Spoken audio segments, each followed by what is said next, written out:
I do this a lot. I keep talking and I'm muted.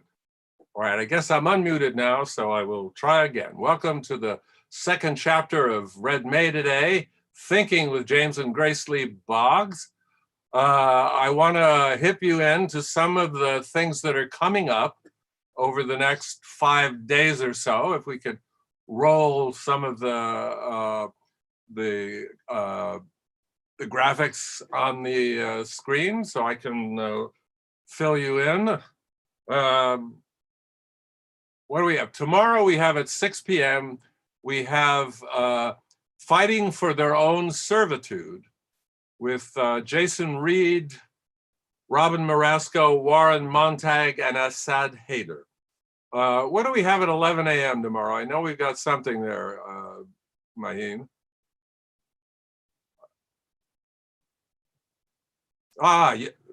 Yes, we have COVID, Climate, Chronic Emergency, Antinomies of the State with Alberto Toscano, Ansam Jappé, Andreas Malm with AJ Singh Chadhari as moderator.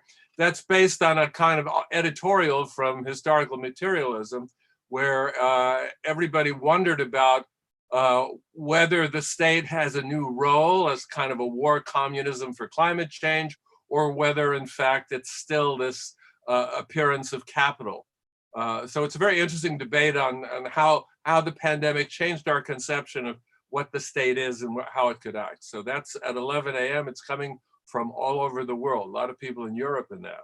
On Saturday morning at 11 a.m. we have Confessions of the Fox with Jordi Rosenberg, Lali Khalili, Tithi Bhattacharya, Annie McClanahan, John David Settle, and Mackenzie Wark as the moderator. Confessions of the Fox is this absolutely wonderful novel that Jordi wrote.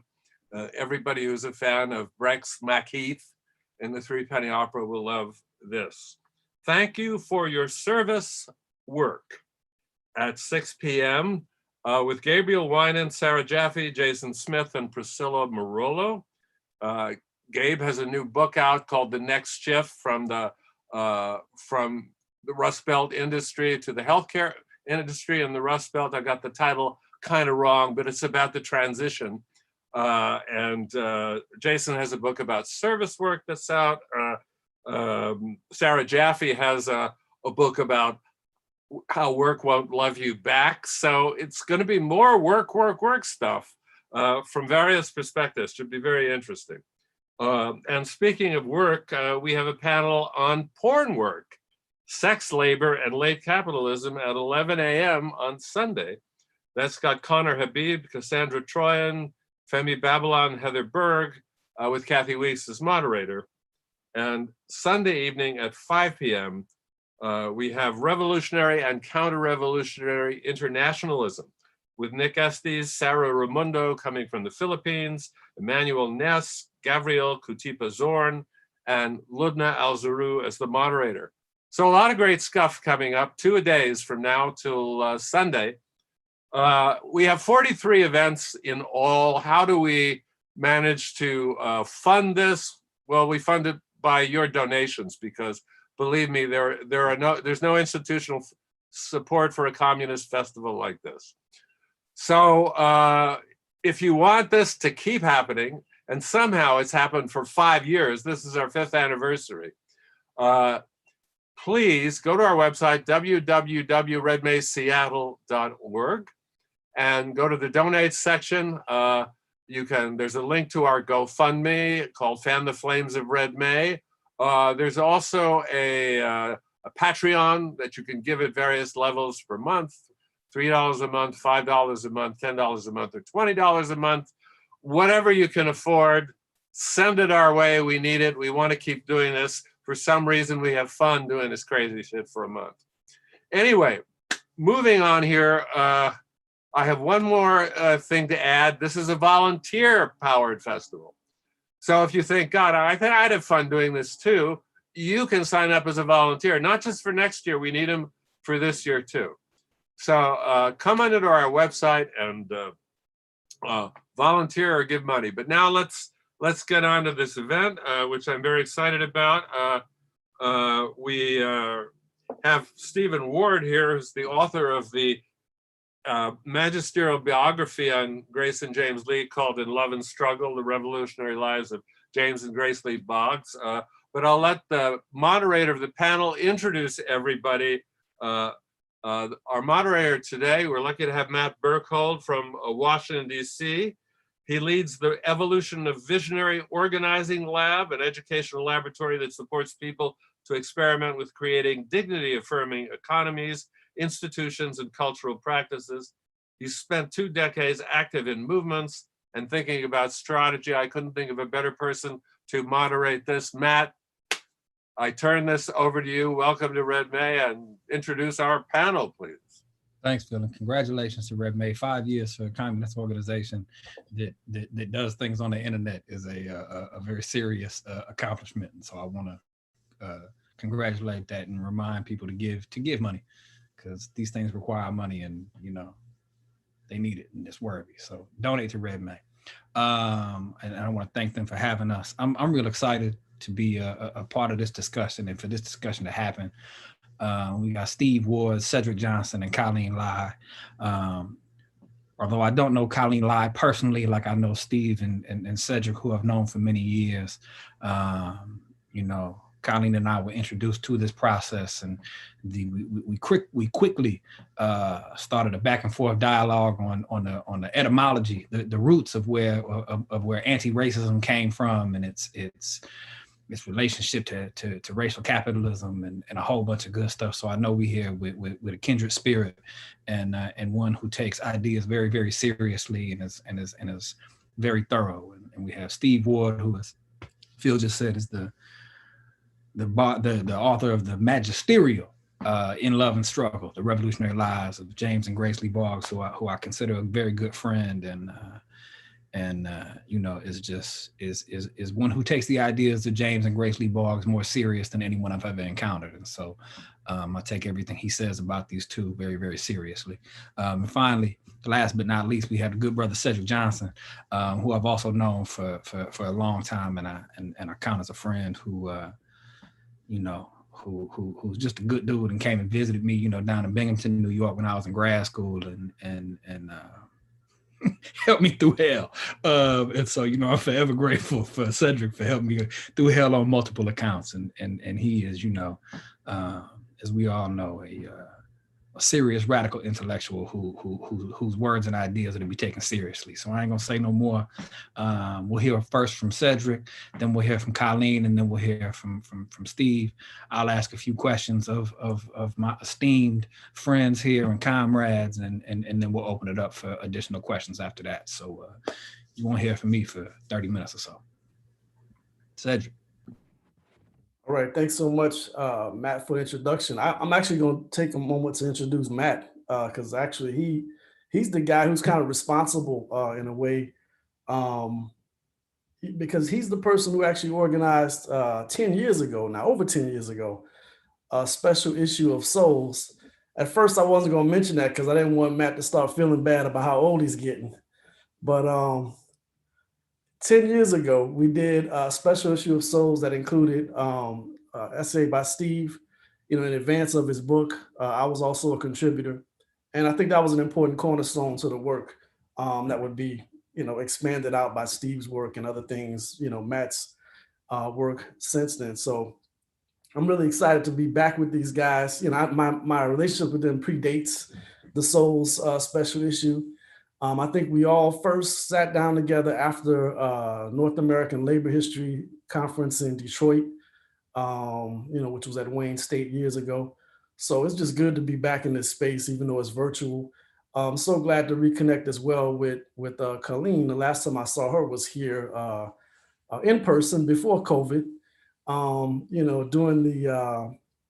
the Marxist Literary Group meeting a couple summers ago. So it's great to be back.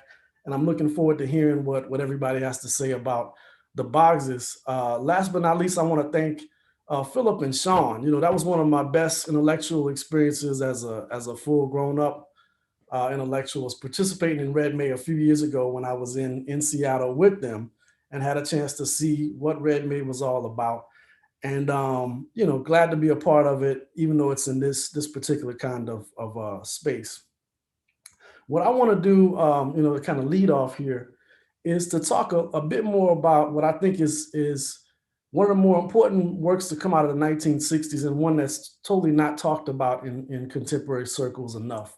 And that's James Boggs's American Revolution. So I'm going to talk a little bit about that one. And some of my talk is actually going to be based on what I wrote for Matt years ago, but I'm also going to try to go beyond that talk, right? Because going back in and looking at American Revolution, having taught it many years now in classes, there's some things about it that I still find to be fascinating. I think the tone of it is important, and I want to talk a little bit about that.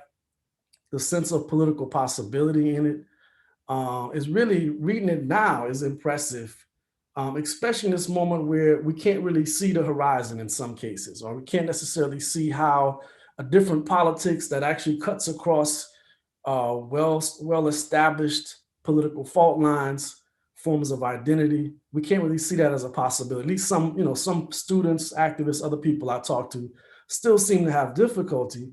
When you read the American Revolution, Boggs he's clear about the fact of the old ethnic rivalries on the plant floor. He's clear about some of the problems in a city like Detroit, but he keeps coming back to this idea about what's possible. And I think I want to pick up on that thread, and at the same time criticize one aspect of the book, what I'll call a cultural turn, more broadly, but the focus on cultural transformation, right? So what we get early on in the book is a really good criticism of what Boggs is witnessing on the plant floor, right? What he's seeing happening amongst other, mostly unionized auto workers in the Chrysler plant and others in Detroit.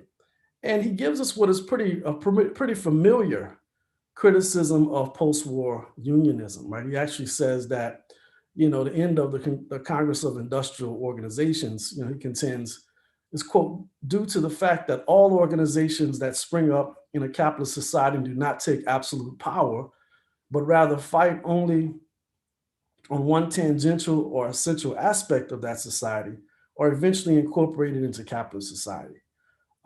There was no revolution, no destruction of state power, and therefore, as Boggs argues, the union movement became incorporated into all the contradictions of the capitalist system and is today fulfilling the same functions for the American state as the Russian trade unions do for the Russian state.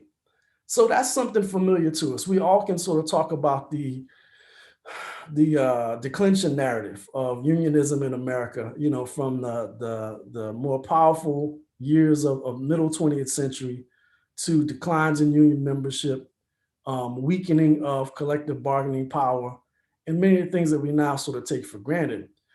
I think we can take that part of his work as being familiar, but there's some other things happening there. And I think maybe the problem for me, right, and maybe this is something we can think about. I don't have an answer in this particular moment. I just want to throw it out. In that moment of entrenchment of union power, right, we see, the recognition of union power, union struggles coming out of the New Deal, as well as some of the changes within the American working class more general, right? People are becoming middle class, therefore losing their sense of working class consciousness, which Boggs talks about as well, and how that manifests on the shop floor. In that period of the post-war, transformation, where so many Americans' lives are being changed for the better, right, in material sense, but they're becoming much more disempowered. Is there a place for a revolutionary left politics? What does that look like in the US context? This is something that, many people during the 1960s are wrestling with in different ways. I mean, I think we could trace back whether it's Black power politics and the calls for real, genuine self-determination, whether it's the kind of white skin privilege arguments that we hear from certain people on the new left. They're all trying to think through how to get out of this morass of the post-war context, what Boggs refers to as the affluent society. We can talk about it as, the American century. There's all sorts of phrases that are used for it. But this period of rapid economic expansion, quickly rising standards of living, but at the same time, ultimately retrenchment of capitalist class power by the 1970s, right? Beginning in the 1970s for sure.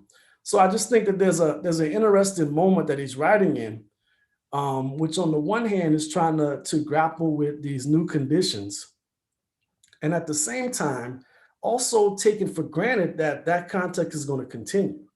There's at various moments in American Revolution, he talks about abundance and how really the society has reached this point where technologically we can meet material needs. The struggle to meet necessities is essentially over. And then the question really becomes about redistribution. So it's not like some post-colonial country which is trying to figure out a way out of poverty, right? Using the path of nationalist development towards better conditions for the people. The US has surpassed that. The problem is the values, right, that organize the society, which allow too many people to suffer. There's still hunger, there's still destitution amidst great prosperity. So I think this is the conundrum for me, and I'm still trying to figure out what we should do about it, because we're still stuck in some ways in that same problem, right? We still have granted some changes, but we still have that basic contradiction of a society where there are many people who live good lives, right? By basic material standards. So they have no reason to commit to some sort of revolutionary left politics, right? If you think about it in that regard. One of the things that Boggs spends a lot of time talking about, and Steve and I were actually going to do a panel, I think last year for Red May, on the challenge of automation. Automation is a central part of his book. I think it's in some ways one of the more prescient parts of the book, but then also maybe one of the more limited ones, right? So on the one hand, he gives us the sense that automation is changing the internal political struggles on the shop floor. That at one point, the old ethnic rivalries were dominant. Now he's seeing the shift towards more conflict between those who have seniority and those who are newcomers to the plant. Those who are willing to fight for more because they have so much, they don't have anything to lose, essentially.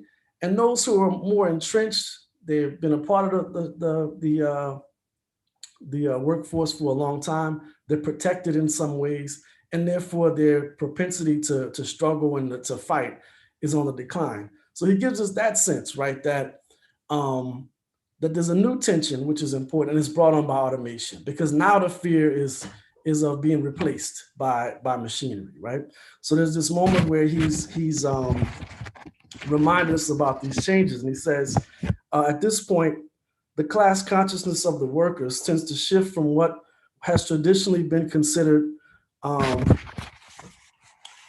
main quality, hostility to the class enemy outside, and to focus on antagonisms, struggles, conflicts among the workers themselves, right? So it's both intensifying old prejudices and fault lines among the working class, but also creating this new fissure among those who have seniority and who may be able to weather the next round of obsolescence that happens as a result of capital intensification, right, on the shop floor.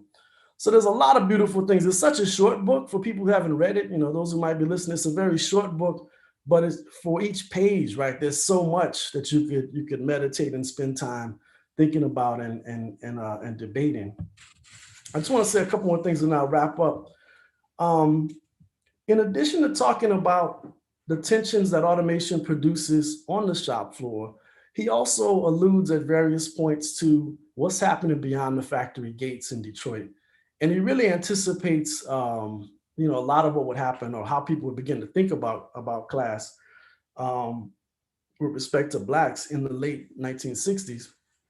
When he begins talking about the expendables, he uses a number of different names: expendables, castaways, untouchables, outsiders, all these different phrases to refer to these Black men that he's seeing more and more standing on street corners or in pool halls in Detroit and in other cities, right? These are people who Boggs talks about with a sense of compassion, right? These are people who, unlike himself, who was able to make his way from Alabama to the West Coast and then eventually to Detroit and find a good paying job that would help him to survive, in the city.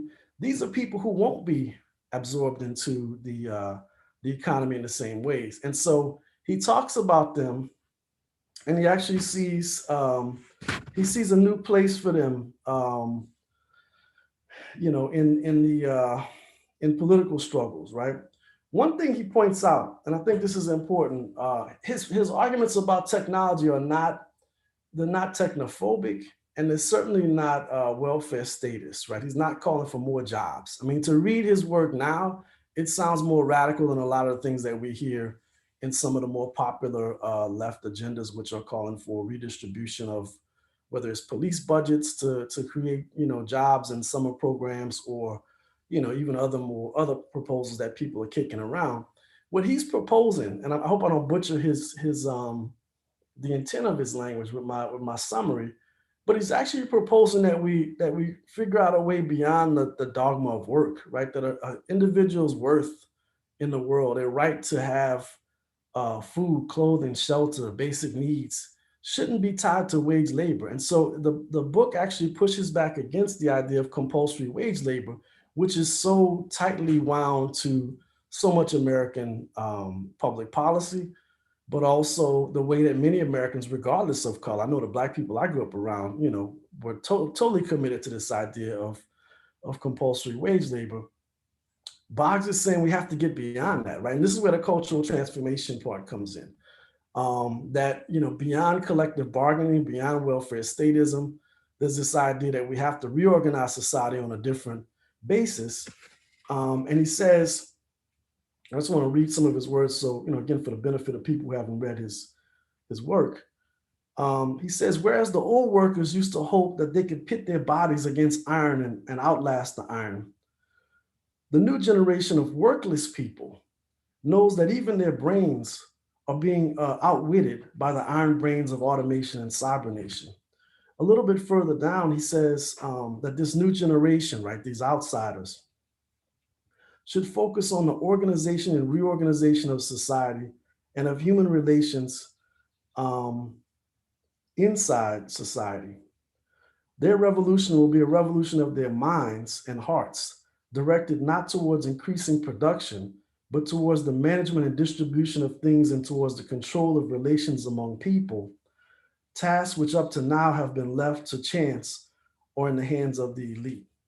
And so there's a few different things happening, right? So there's the rejection of compulsory wage labor, but there's also this call for radical or direct democracy, right? People participating not just in elections and representing, which segment of the capitalist class is going to communicate with them, but instead, participating directly in all manner of decisions about how cities are organized, how surplus is spent, right? How the tremendous wealth that society creates is being distributed and used.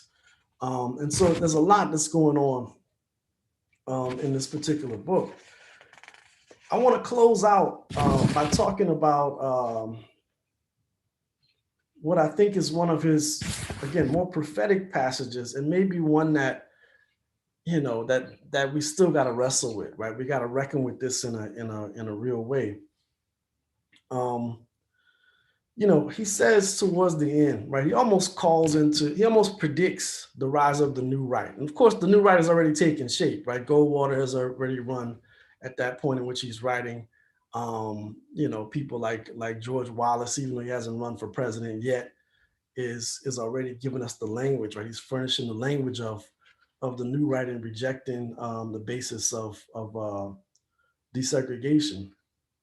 But he says something about automation and the changes it'll provoke in society. And then ultimately he talks about how this will in turn, spark a different kind of popular constituency, and not the kind that people on this call want. He says, as automation spreads, it will intensify the crises of capitalism and sharpen conflicts among various sections of the population, particularly between those working and those not working, those paying taxes and those not paying taxes.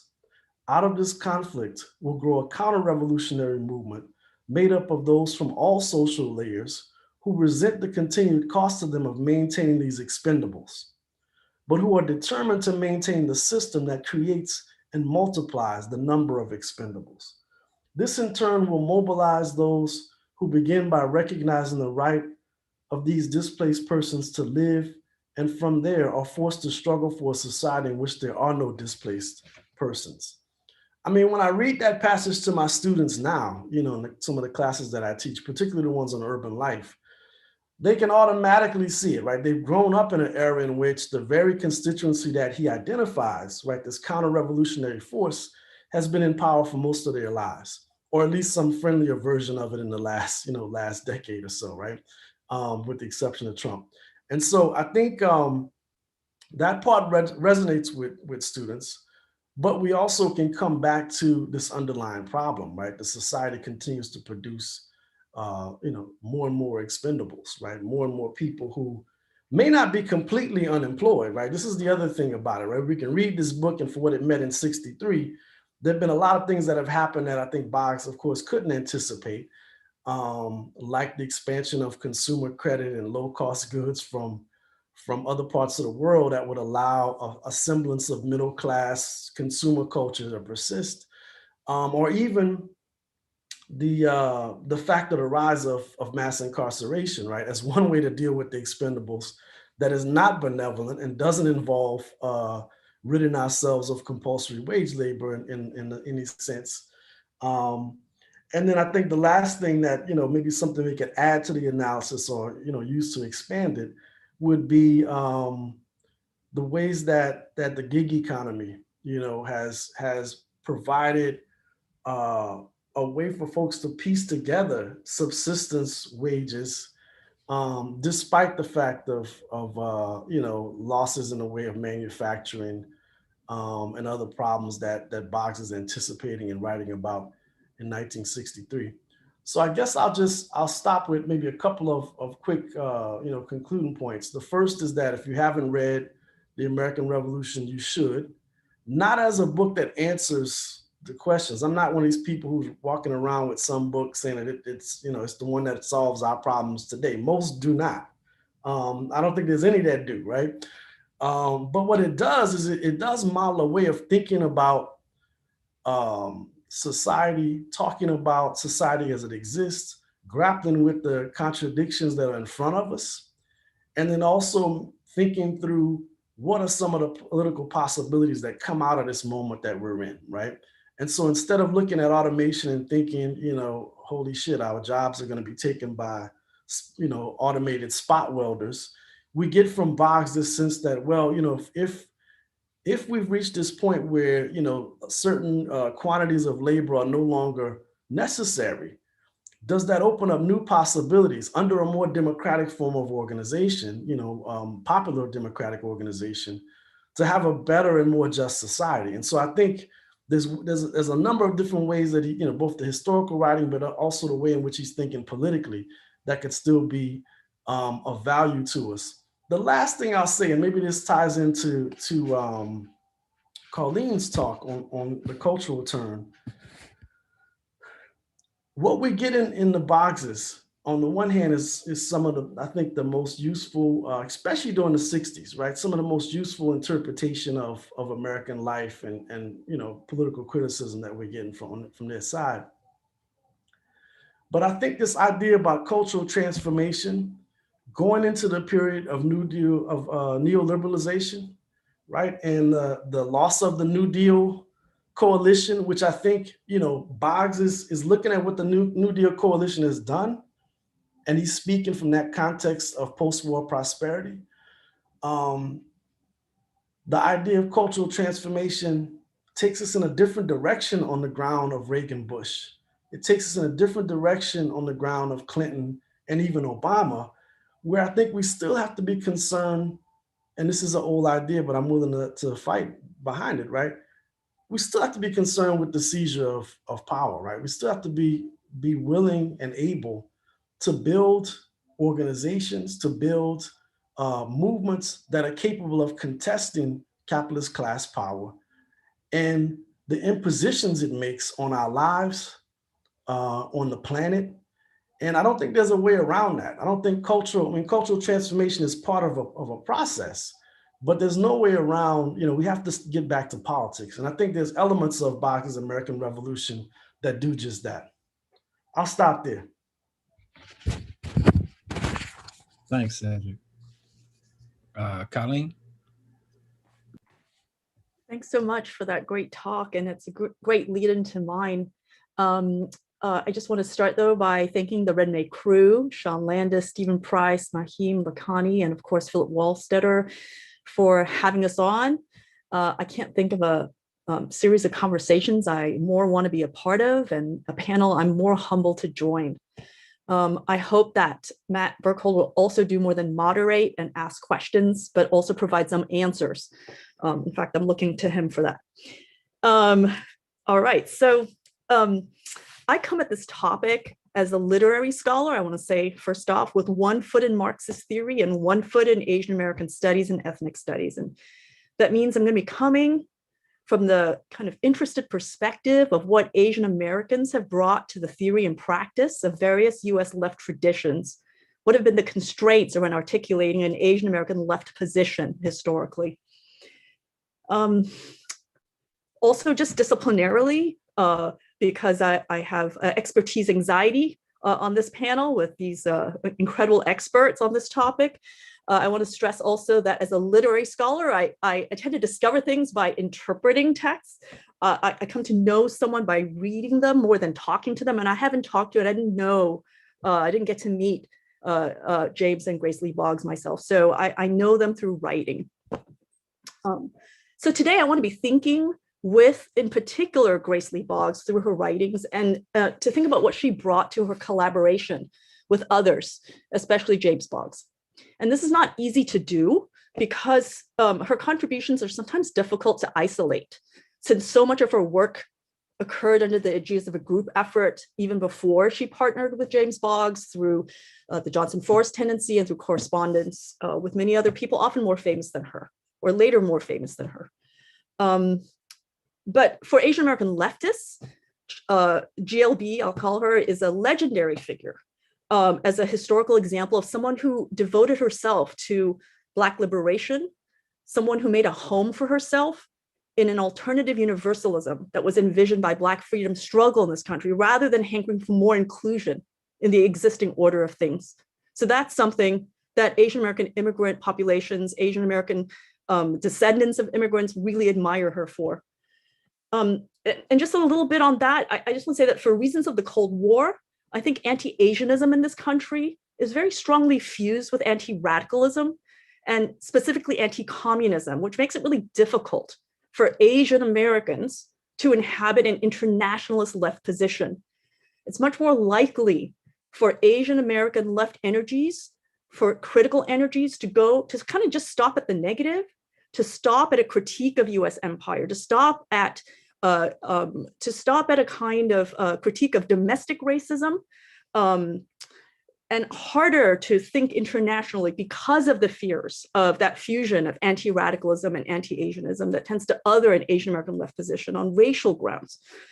So Grace Lee Boggs is unusual in that she, especially for a woman of her time, read Capital, moved through dissident Trotskyist circles in the US, was part of the most important Hegelian Marxist current in the US, on Kevin Anderson's account, for example, through the JFT at mid-century. And as we heard on the earlier Boggs, the earlier workerism panel for Red May last Sunday, that was linking Turin and Detroit, she was also not just intellectually involved in these currents, but also through these dissident Trotskyist currents involved in centering worker shop floor experience, right, before coming to her partnership with James Boggs and the break with dissident Trotskyism. So I want to just sort of put that in there as kind of important context for how she was and was not part of the Asian American movement itself in the period of the late 60s to the late 70s. In many ways, for Asian American leftists, Grace Lee Boggs is a legendary figure more retroactively than she was in the moment. And this is something that Steve Ward's biography kind of recounts, and other people who have interviewed her as well have recounted that it's more with the passing of James Boggs and starting the late 90s that as a result of a certain kind of academic Asian American recovery, that she came to embrace explicitly a kind of Asian American identity. Now, in the period of what's called the Asian American movement itself, which is dated to the period of the late 60s to the mid 70s, there was a kind of limited way in which she engaged Asian American identity, which I think is interesting to think with in many ways for its failure as much as what it achieved. So I want to now talk a little bit about that. So for a couple of years, starting in 1970, Grace Lee Boggs was involved in a group that called itself the Asian Political Alliance, the APA. And it was mostly a study group whose core members were only 6, although they had a kind of outer circle that involved community members who came to their events, study groups, discussions, film showings of Chinese Cultural Revolutionary films from the time that extended to maybe from a dozen to about 100 people or so in Detroit. I can talk about that more later if people are interested. And most of what I'm reporting here comes from a really, I think, a wonderful article by Mei Fu. There's not much that's been written about the APA, and I just want to acknowledge that that's where the research was done. Now, it lasted just 2 years, and it was dissolved, according to the one person who studied the organizational records of APA, this is Mei Fu, because of an inability on Fu's analysis to connect its revolutionary theory with a community practice. This despite the fact that the idea of a kind of praxis coming from their reading of Mao was at the center of the theory that they were trying to enact, right? So this is an interesting contradiction for what it meant to try to develop a kind of revolutionary Asian American political subjectivity. I just want to say a couple things since I don't have a lot of time. That to me stood out about the organization as compared to other Asian American groups that were on the East Coast and West Coast at the time, and that were much more associated officially with the new communist movement. That is the turn towards Maoism in a more official capacity that was part of the MLM turn. And these 2 points I just want to make about what distinguished the APA from those other Asian American groups at the time in New York and California was firstly that this Boggs organization called itself the APA rather than the Asian American political aid. It was the Asian Political Alliance rather than the Asian American Political Alliance because it wanted to center Asia as the common thread between Asian-born and American-born Asians in the US, and because of the centrality of Asia in their theoretical analysis. Okay, that's one point. Secondly, though they were a cadre organization like other AAM groups at the time, they were really in a way opposite to the serve the people orientation of those other AAM groups in being mostly a theoretical consciousness raising study group that was not action oriented. And one of the things that is interesting is that Fu notes in her research on them is that they were very wary of supporting any local movements for change and didn't want to endorse any organizations. And I think an interesting question that we could pursue further is the question of to what extent the fact that Boggs and her younger brother, Harry Lee, was also in this group. Actually, he also was a member of the JFT previously. So here you have 2 people who were involved in a dissident Trotskyist organization prior to entering into this foray to Asian American political identity building, right?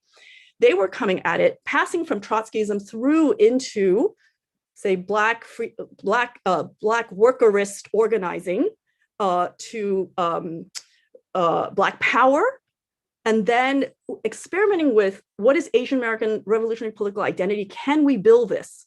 I think there's interestingly a greater caution about how you connect theory and practice. It's almost as if there's a greater emphasis on needing to think through theory for a longer time. And I just want to sit with that for a moment. Like that failure to connect theory and practice, I wonder, is how does that connect to the kind of the way in which they're imagining the cultural turn, which is what Cedric was mentioning earlier, that the Boggses as a whole started moving toward in the 70s. So before I come back to that, let me just go back to the APA a little bit more, just to fill this in. So those are some of the differences, I think, between the APA and other Asian American new communist organizations that were more into serving the people and therefore doing all this community building stuff. But one thing that they did share with other new communist AAM groups was a recognition that there were two conditions for building up Asian American political identity. One was the contemporary Black movement in the US, and the other one was contemporary revolutions in Asia, right? That was commonly recognized by Asian American left groups at the time. Here's a quote, for example, from the APA, quote, this is a pamphlet of theirs on the US Asian Americans in the US movement. A new way of life is emerging in Asia, which is inspiring to the people of the whole world. All sorts of people are being moved by the emergence of this new world to ask themselves fundamental questions about how people should live if they are to realize their nature as human beings. We as Asians are part of that movement. Now, there's an opportunity that the APA is seeing out of these dual conditions, what's happening inside in the US, what's happening outside in Asia, for the possibility of an Asian American left or radical identity. But then here are the complications that arise from that duality, which I think is something that the APA pursued and expressed in their pamphlets, in some ways more so than I've seen in other Asian American organizations. Firstly, there is a problem of the split between Asian revolutionary masses in Asia and a small Asian immigrant community in the US. This makes for the difficulty of imagining some kind of Asian American mass revolutionary standpoint. And, but contra the IWK and Alex Hing, whom Grace Lee Boggs explicitly criticized for too mechanical an application of Maoist strategy to US Chinatown circumstances, the APA sought to resolve that contradiction by seeing Maoism as the latest example of a longstanding Asian philosophical, quote, capacity to hold together two contradictions and to embrace contradictions and to live with them. So secondly, it's on the basis of some kind of inherited cultural tradition that the APA and Grace Lee Boggs thought that there was a way to radicalize Asian Americans. So here's another quote. As Asian Americans, we should be able to understand that humanism is only revolutionary if it is dialectical humanism, only if it is viewed as a continuation of the struggle which the human species has been carrying on over many thousands of years to achieve appropriate human relations between people, a struggle which must be waged against both the enemy within and the enemy without. So third, if Asian Americans might, on the basis of their ancestry, be more intellectually disposed toward revolutionary thought, it's also suggested that this circumscribes Asian American participation to the realm of ideas, right? So if we juxtapose this, for example, to the form of the 1947 American Worker pamphlet composed of two halves, one written by Paul Romano and the other half written by Rhea Stone, it's quite consistent. Here, there's the petty bourgeois intellectual, there's the worker, here's the attempt in the form of the pamphlet itself to kind of bridge that contradiction of the division between intellectual and manual labor. And now here in the 1970 APA pamphlet literature, there's the Asian American petit bourgeois population and the Black masses. There's a division there, flowing precisely from an analysis of Asian immigration within a global frame of capitalism in Asia. So by situating actually Asian immigration to the US within the context of capitalist contradictions in Asia, what you get is an analysis in which the Asian immigrants from Asia who come to the US are those who run away, they say run away from misery by looking for new land and new opportunities, whereas the revolutionary stays at home to confront the misery and uproots it by fighting to change the conditions themselves.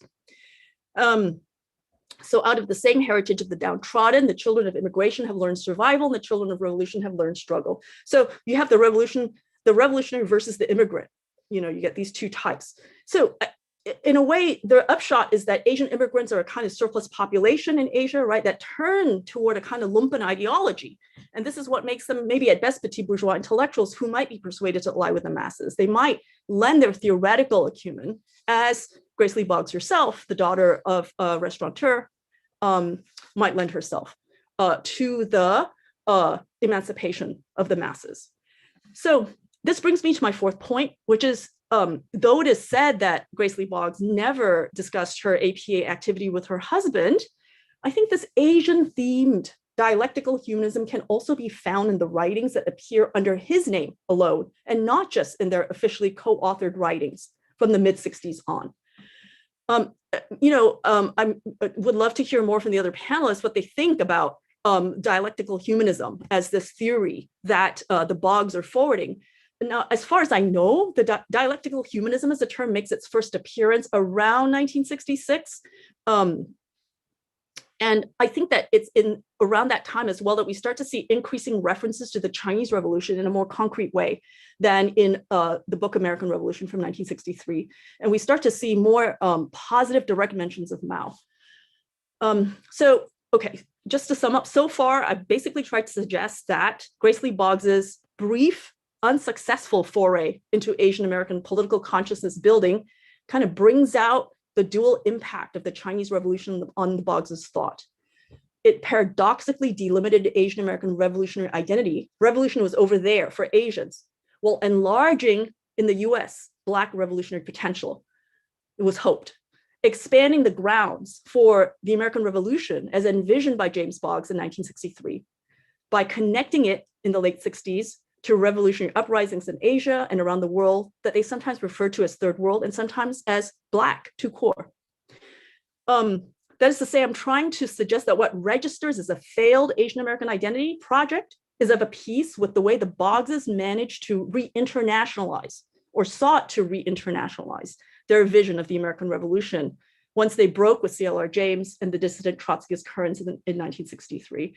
And I think that this might be situated in the context of their sense in the late 60s and early 70s of the kind of uncertain fate of the program for the Black seizure of municipal power within the US that they were urging, which then would be sort of marooned, even if successful, when encountering the might of the US military industrial state.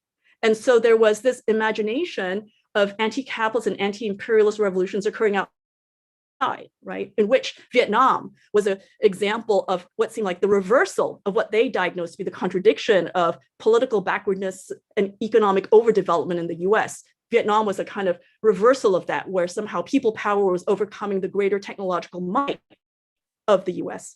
So there's this sort of scene where it seemed like that contradiction could be negated. So I just want to wrap up then by saying that I think that one thing that I'm just trying to figure out as how we get from a kind of use of Mao in their late 60s, which often the Boggs used to chastise what they saw as the culturalism of Black power, when it was simply engaging in Black pride rather than politics, as Mao did. They sometimes use Mao to say you have to do like Mao, which is like Mao did not worry about culture alone. It was about putting politics in command. But then there's also this other use of Mao, which is to sort of emphasize a kind of culturalism. So there are two uses of Mao, and I think that one way in which I try to think about how they move from a kind of 60s politics, use of Mao in terms of politics and command, to a use of Mao in terms of cultural evolution, is that this intermediary period is one in which they think of the Black masses. They describe the Black masses as the social force for revolution worldwide, but the process of revolution is one of fanshen, which is drawn from William Hinton's book, right, by that name. And that literally in Chinese means to turn your body around or to turn over. That's like a kind of metaphor for revolution. And so that this kind of Chinese troping of a revolutionary process becomes something over time more and more than just a form for where and when to locate transformative work. It starts to provide the content, I think, for the theory of dialectical humanism that they proposed as a replacement for a dialectical or historical materialism. And so that substantively their dialectical humanism starts to emphasize the transformation of people and institutions beyond or before or instead of property relations. And it becomes a way in which they start to imagine that it's possible to skip socialism, right, and moving straight to communism, which they already did in the context of a society of affluence and abundance. Oh, we already have all that all that stuff. We don't need to work anymore. And that was a way in which they could imagine going straight to, we can already go straight to communism. We don't need a state to redistribute wealth. But we don't need to produce more, as in like a developing country needs to catch up. But here, it's like somehow the moving straight to communism is about a protracted journey of self-transformation that needs to happen in a kind of ongoing basis before we can seize political power. And so there's a way in which that it justifies a kind of deferral of the seizure of political power as well. The temporality is elongated. And I can talk more about that, but I don't want to take up more time. Thank you, Colleen. You provided much to think about. Much to think about. Thank you very much. Last but not least, good brother Steve Ward. Thank you, Matt, and Colleen and Cedric. And I'll join Colleen in thanking Phil and Stephen and Sean and Red May, the whole Red May team, community, collection of comrades for all the work to put this all together and for including us in the way that you have. So many thanks, much appreciation. So I'm gonna start with a question and a comment or response to Cedric and Colleen. So the question I'll pose is, what are you meaning with referring to the cultural turn in Jimmy and Grace's work? And then, so that's particularly for Cedric, and then that adding to that from what Colleen just offered, how a cultural turn, cultural transformation, and cultural revolution, how are they related to each other? So that's the question I want to pose now, and part of what we'll talk through. Now I want to respond to one of the questions that Colleen gave us, which was, she said she wants to ask us some of our thoughts on dialectical humanism, which you just spoke about. And so Jimmy and Grace began using dialectical humanism in 1963. And it is also the year that is the year in which Jimmy published their American Revolution. He didn't use that phrase in that book, but he used it in another writing in that year. And that's where my focus is for my few remarks I want to offer now. But I want to put all that under the broader frame of the Boggses' relationship to Marxism, their evolving relationship to Marxism. And so I'll refer to them as Jimmy and Grace. And the title, if you will, of the remarks I want to offer now are James Boggs in / and the Black Radical Tradition. And so I'm focusing on him, and I'm locating him particularly in that year, 1963. But as I think Colleen and Cedric have both said in different ways, particularly Colleen, talking about him is still talking about her as well. So I'm thinking about their ideas together, but I'm focusing particularly on some of his articulations. And I'm also so I'm thinking about him and his thinking in that moment, 63, in relationship to and as a way to think through contemporary engagements with Cedric Robinson's book, Black Marxism. So his book is, of course, published in the early 80s, republished in 2000, and then again earlier this year or last year. And over the last few years, Cedric Robinson's book, Black Marxism, the subtitle of which is The Making of the Black Radical Tradition, has received more attention and interest. And a couple of things about the book. One is his notion of racial capitalism, which is the title of one of the early chapters, and it reflects his analysis of the emergence of capitalism growing out of Europe and being infused with notions and practices of racial thinking, racialization coming out of Europe. But that phrase has become quite popular and used a lot, and I would suggest in some unclear and confusing ways, and we could talk about that. But the second main point from the book comes from, I think that has been picked up a lot, is in that subtitle, the Black Radical Tradition. And I'm particularly pointing out that it's rendered in the singular. So Robinson is making the case that there is a singular Black radical tradition. And the key way that he understands that is that that tradition in relationship to Marxism, in particular, Black intellectuals, Black thinkers, they're engaging with, to some extent, confrontation with and passing through Marxism onto this other theoretical and political framework, trajectory, tradition, which he identifies as Black radicalism. So for him, Black radicalism has a relationship to Marxism in that it's something distinct from, and the creators and the progenitors of Black Marxism, Black radicalism, have passed through in a sense. In other words, embraced, but then saw the limitations of Marxism for the broader project of Black liberation. And I'm going to read a couple of passages from the introduction to the book Black Marxism to give a sense of Robinson's framing here. So I'm going to read the first sentence, first paragraph of the introduction, and then from the last paragraph of the introduction. Robinson says, this study attempts to map the historical and intellectual contours of the encounter of Marxism and Black radicalism, two programs for revolutionary change. I have undertaken this effort in the belief that in its way, each represents a significant and an imminent mode of social revolution, but that each is a particular and critically different realization of a history. The point is that they may be so distinct as to be incommensurable. At issue here is whether this is so. If it is, judgments must be made, choices taken. And again, the two things he's talking about there are Marxism and Black radicalism. At the end of the introduction, he says this. Well, let me first say that the book is organized in 3 sections. The last section focuses on 3 Black radical intellectuals who he says are exemplars of the Black radical tradition. Those are W.E.B. Du Bois, C.L.R. James, and Richard Wright.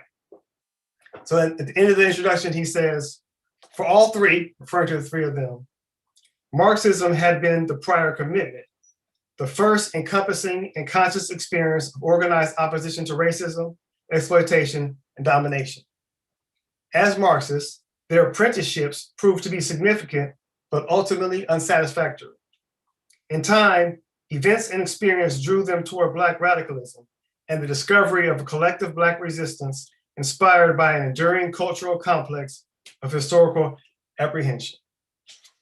Robinson is saying that those 3 figures, each of them embraced at one point Marxism, found it wanting, and came to this tradition called Black radicalism, which there's much more, of course, to articulate what that is. We can maybe do that more in the conversation.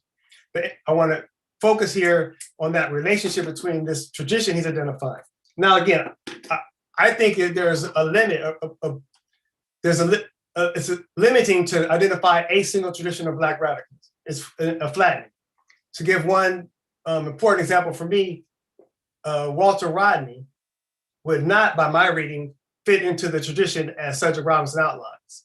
However, I certainly believe Walter Rodney should be seen as a Black radical and in a tradition of Black radicalism. But because of Rodney's adherence to Marxism and not having passed through it in the way that Robinson is saying those 3 have, to my reading, he would not fit.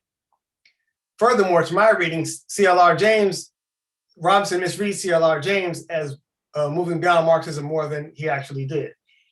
In fact, the split between the Boggses and C.L.R. James, which took place in the early 1960s, beginning in 1961, fully effected at the end of 1962, and then manifested in the American Revolution, Jimmy's book, and other ways, in 1963, was crucially about Marxism. C.L.R. James took Grace and Jimmy to be abandoning Marxism. He called Jimmy an ignoramus when it comes to Marxism. He said Jimmy had many talents and contributions, but when it comes to Marxism, C.L.R. is saying about James Boggs is ignoramus. Much more to say about that. And we'll see what we can get to. But I'm suggesting here that James Boggs was not an ignoramus when it comes to Marxism. He was an observer of social phenomena, and he came to an assessment that Marxism, as he understood it, was not, was limited in its ability to capture the social, economic, political dynamics of the world as it was in the early 1960s, and as he experienced it in Detroit in particular, but as he analyzed it nationally and globally. And to bring this home a bit, I'm gonna now just close by reading a couple of passages from an essay that Jimmy Boggs wrote in March, published in March of 1963. It's titled Liberalism, Marxism, and Black Political Power. That's actually the second title that it had. The initial title was Black Political Power. When it was published in 1963, March 63, the title I just gave you was the title it was given when it was republished in his 1970 book, Racism and the Class Struggle. The book is a review of Louis Lomax's book, The Negro Revolt. Louis Lomax, one of the most prominent Black journalists at the time. A few years before this, he had helped Mike Wallace, the prototype for Geraldo Rivera type journalism, though the mainstream journalistic community lauded him. Louis Lomax had helped Mike Wallace advance his career through The Hate That Hate Produced, this expose, again, wonderful journalism, read the sarcasm, of the Nation of Islam. Lomax had parlayed that exposure and others into writing a book about the Nation of Islam and writing about other things in the Black movement. And Jimmy is very critical of Lomax, and he has this to say. Again, March of 63. Lomax ends his book by giving reasons why Negroes should stick with the liberals. Lomax thinks Negroes need the support of white liberals because he, according to Lomax, envisages the Negro being gradually elevated into white society. He can only see Negroes as a minority who would depend upon these liberal forces. This is a position similar to that held by most Marxists on the Negro question, except that the Marxists substitute the working class for liberals as the ally that the Negroes need. Neither Lomax, purporting to speak for the liberals, nor the Marxists, purporting to speak for the working class, face the fact that great revolutions have never depended upon sheer numbers, but rather upon relationships of forces in the existing political arena. Today, when the existing political arena is a world arena, the Negro's relationship to it is the world. The more revolutionary he and the world become, the more clearly he sees the relationship between himself and the world as part of the revolution that is taking place in the world. As he knows, and as all white America also knows, quote, the world is watching, close quote. Now, this is in 1963. This is written in the sexist language of using he as the grand signifier. And of course, using the word Negro, the dominant word used at the time. And this is not written in sophisticated Marxist analysis, but I think it shows James Boggs as a Marxist, as a Black radical who was a part of Marxist organizations for more than a decade at this point, who is grappling with Marxism, is applying it and assessing and offering important critiques and assessments. He goes on to say this: Marxists are still thinking of Negroes in terms of their pre-war role as sharecroppers in the countryside. They have not grappled with the new reality of the agricultural revolution in America and of the Negroes' migration to big cities and their concentration in the center of these cities. Both liberals and Marxists are imprisoned in thought patterns that have now become outmoded by the industrial and social development of past generations. They are still thinking in categories of democratic revolution at a period when Negroes have become the hub of the industrial centers of the country, and when what Negroes are fighting for is part of the world revolution, and therefore against the whole structure of American society. They are looking so hard at the Negro's color that they can't see the Negro's social, economic, and world role in relation to the accumulation of capital, to the development of automation, and to the world revolutions of the have-nots. Jimmy certainly has Marxists, perhaps CLR included, in mind, not in an abstract sense, but in the direct sense of the political theoretical circles, conflicts that he's engaged in. Finally, one more passage. Theoretically, the Marxists are worse than the liberals. The Marxists recognize that revolution is involved in the Negro struggle, but they want the Negroes to depend upon the white workers being with them. The Negro worker who works in his shop knows that if he is going to depend on the white worker, he will never get anywhere. The average white worker today isn't joining any liberal organization or radical organizations. If he's joining anything, he is joining racist organizations like the Home Improvement, i.e. the Negro, Keep the Negro Out associations, the Ku Klux Klan, and the White Citizens Council. The white worker is becoming more of an enemy every day. Labor unions, which were supposed to be the most advanced part of America, are to this day practically practicing and fostering discrimination in the same manner as every other segment of American society. Only recently at the Chrysler Jefferson plant where I work, when it was rumored that management was going to promote a few Negroes into skilled trades, it was the steward who rushed to the men to rouse them to protest against Negroes coming into the department. It was not the company's fault, as Marxists would have the Negroes believe. It was the fault of plain American workers.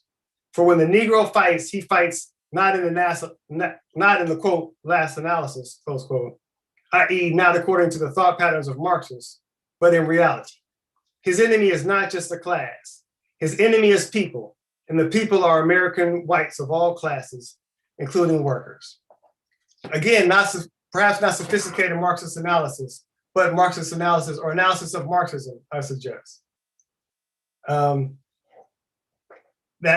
we can take that to help us think about the ways in which we might use Cedric Robinson's analysis today and how we might revisit Jimmy's analysis as a model for thinking about today's dynamics. And I'll close with that. Thank you, Steve. Thank you. Thank you, Colleen. Thank you, Cedric. I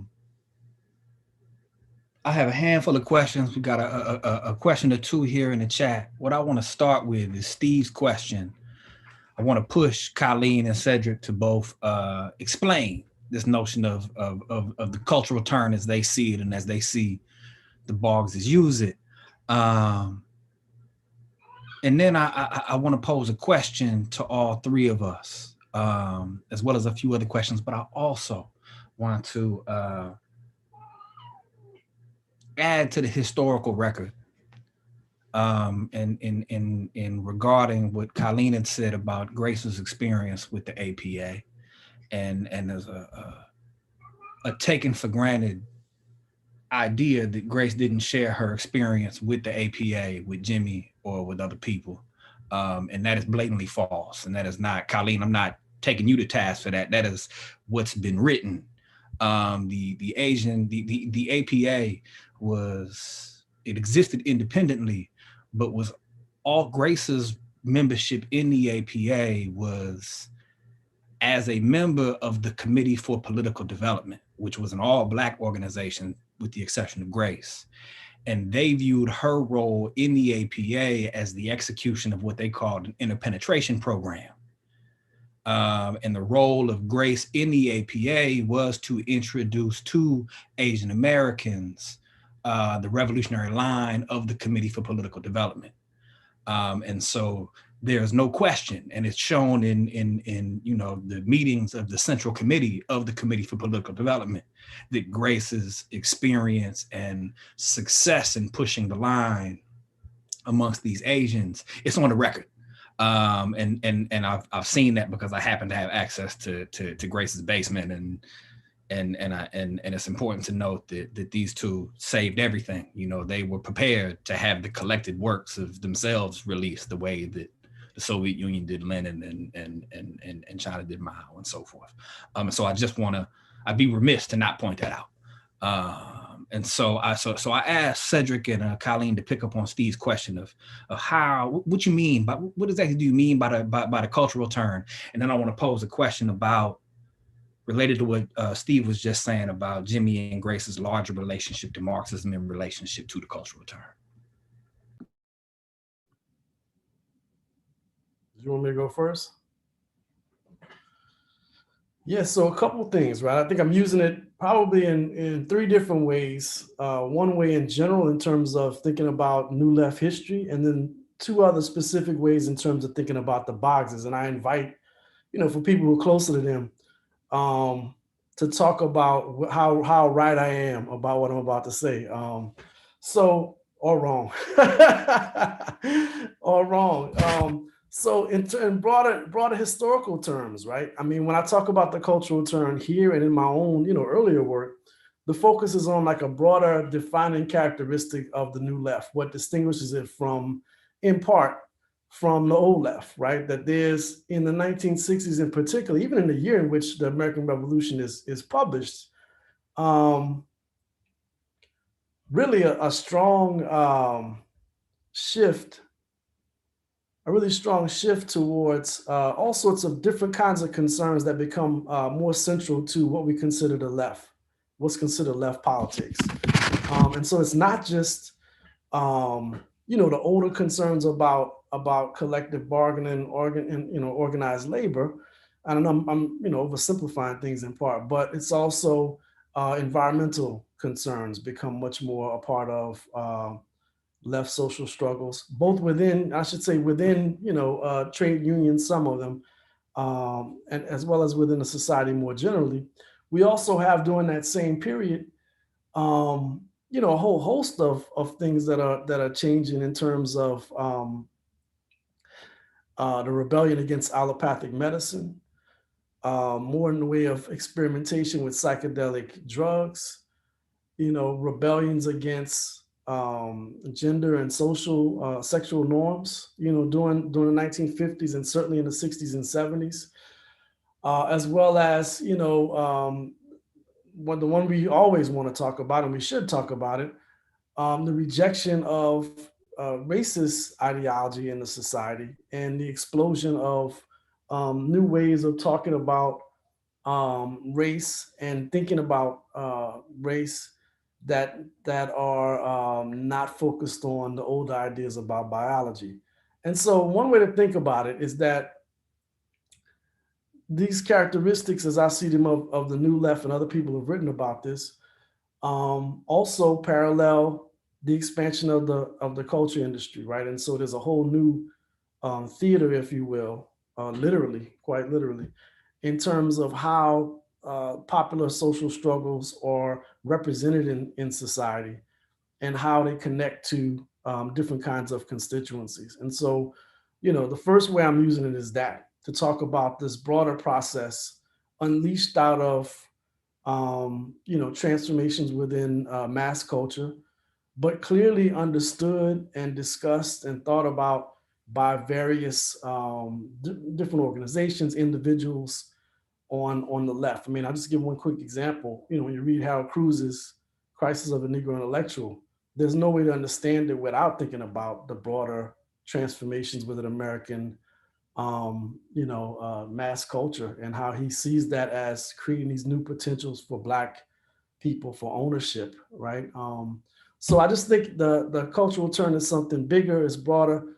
My sense when you read the American Revolution is that we do see part of that reflected when Boggs is talking about this revolution of the hearts and minds, this revolution which isn't just about increasing productivity, but ultimately about changing our very orientation towards capitalist economy and rejecting those ideas, right? Rejecting the ideas that we should be productive capitalist subjects, and instead moving us away from, the idea that we need a job, right? That jobs should be the focal point of left organizing. Now, the idea about changing hearts and minds, and again, maybe I think Matt and Steve could offer some more fine grain in this sense. When I was alluding to at the end of my my opening comments about how if you start there, let's transform people's, as revolution hearts and minds, let's transform people in a really deep sense of values and sort of rejecting or throwing off these aspects of capitalist subjectivity. If we're doing that in the 1960s, there's a context that's happening in, right? Which is you still have a semblance of a welfare state. You still have, heavy expenditures on cities. And so it takes on a different cast in that particular moment. But as we move towards the 1970s and the fiscal crisis, the anti-urban politics from the 70s onwards, and the total dismantling of the welfare state, what does cultural transformation mean? What does it mean to talk to people about needing to change their hearts and minds, or as Grace like to say, be the change that you want to be in the world? I think it becomes more muddled a bit later, and it may even become a bit more conservative. There's conservative manifestations of it, at least in some of the interactions I had with Grace, right? There's one in particular that Steve might recall, and I'll share it in part. I'm not trying to, impugn Grace because she's not here to defend herself. But there was a moment where we had a conversation about an article that came out the year after the Hurricane Katrina disaster. And it was an article by Orlando Patterson, right, the sociologist, called A Poverty of Mind. And in this piece, Patterson goes after young Black men basically for being to blame for their own plight. And he talks about cool pose culture and how, which he defines as people having their pants sagging, listening to too much, rap music, hip hop, and not necessarily having the values that allow them to be successful in the society. The conversation I had with Grace in person, and then even after that, was interesting because she saw value in Patterson's piece, right? She actually saw it as this piece which was speaking to young Black men almost in the same way that Jimmy was in American Revolution, where he's saying, they need to have this revolution of their hearts and minds. Whereas I'm thinking that's totally different, right? That's a totally different kind of revolution, right? This is conservative Reagan-Bush revolution, which is to say that poor people shouldn't ask for anything, that if anything, they should be worried about trying to abide the norms and expectations of bourgeois society, right? And so for me, it was just interesting to hear her, her position on a piece which I saw as completely conservative and right-wing, as somehow being conversant with this idea about cultural transformation. And so I just think that, and she's not alone, right? There's all sorts of people, in this moment that we're in, who are turning towards, mutual aid, all sorts of other things, which I think on their own are not a problem. But if they're disconnected from, again, the ways in which we try to actively contest capitalist class power, then what are they besides just like a form of self-help, which is not a threat to, the powers that be and the society that we inhabit. So I just think there's it's a different kind of declension narrative. Maybe you all don't see it the same way, but I think that there's some elements later on in Grace and Jimmy's, activism and in their working lives, where the ideas about cultural transformation to me are not as persuasive or as helpful as they might have been in the 1960s. Thanks, Cedric. I'm gonna stop you there and let Colleen chime in about has anything to add on the cultural turn, or if what you've laid out suffices for her as well. Yeah, just really quickly, first of all, thanks, Matt, for filling in that background on what was going on with the APA. It helps me, and you're right, that it's actually the few things that have been written about the APA claim that was sort of happening altogether apart as a kind of sideline from Grace Boggs's main work with James Boggs. So, but I think what you just said actually helps me kind of make the point I'm trying to get at, which is to think of those things as connected, actually, that there is a bleed over between the work that she's doing within the APA in terms of the publications that are doing, the kind of diagnoses and that's coming out with the pamphlets, and the kind of co-writing she's doing with James Boggs. So actually, I was trying to think of them in an integrative way. So I'm glad that organizationally, it kind of makes sense. Probably more to be said about that. But on the cultural question, to Steve's question, I would say, Cedric's, characterization of the New Left as sort of really featuring a kind of cultural turn in general chimes with my sense of that period, and as well as,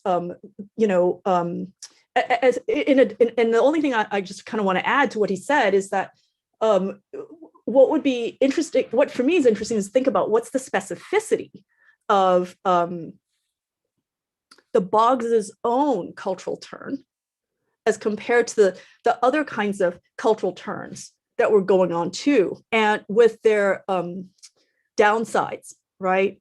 So like I'm thinking of Alice Eccles's, critique of radical feminism, praising it for the whole personal is political as really empowering, very important to different strands of second wave feminism. But then by the late 70s and early 80s, the political becomes merely personal. And that's a problem. Or we can think about Boltanski and Chapello's description of the new spirit of capitalism as a kind of new capitalist kind of co-optation of the cultural critique of the 60s. So you get this kind of sense of the transformation of the self being incorporated into corporate culture in France in the 1980s. So that, we get teamwork and we get sort of individual self-development within a kind of corporate kind of culture, and that gets absorbed into that. So I think there are many of these elements. And so what's interesting to me, and then just the third thing that I just wanted to add to that too, was just that it seemed like within Marxism in the New Left, within the Marxist currents within the New Left, right, what you get is a kind of critique of Orthodox Marxism, which is often sometimes synonymous with CP or Soviet Marxism as economism.